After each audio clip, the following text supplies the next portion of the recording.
9 Reasons to Read Your Bible. The Bible is God talking to you. It's where you find out who you are and how to live a life of victory.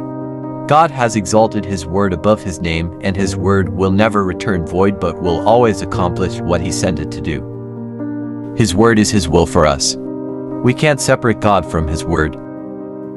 Too many Christians view reading the Bible as a duty or some sort of dry activity that they must do in order to be good Christians or in order to receive God's blessings.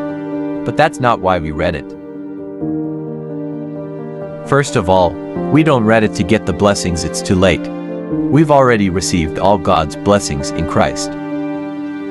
No, we read the Bible to see what those blessings are, and to keep them in the forefront of our mind so we can contend for them in everyday life. We read it so we know what belongs to us, so we have the faith to say, "No, devil. That's not in my covenant. I resist you in Jesus' name." We read the Bible to hear God's voice and follow His path for our lives. I call it God's instruction manual for life. It's vital to read the instructions. Here's the first of 9 reasons to read your Bible.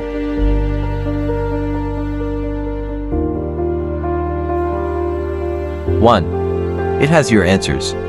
John 14:27 says you can hear His voice and follow Him. The Bible is how you learn to recognize God's voice, get His guidance, and make right decisions.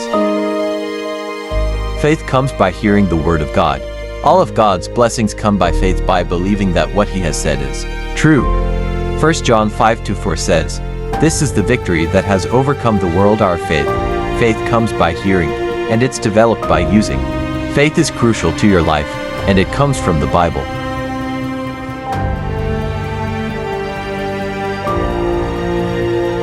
It tells you how to live the God kind of life.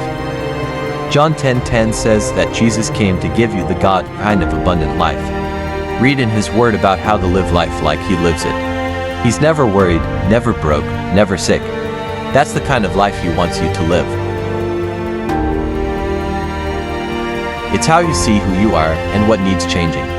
James 1:20-25 says the word is like a mirror.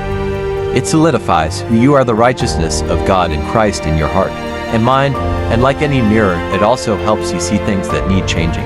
I'm so thankful that His word points out things I'm not doing correctly so I can change and keep growing up in Him.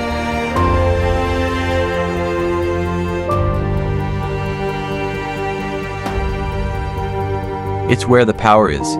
Romans 1:16 says the gospel is the power of God unto salvation.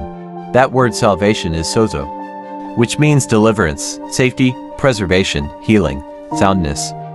When you know what belongs to you from reading in the Word, you can contend for your covenant blessings and expect the power of God to work in you and through you.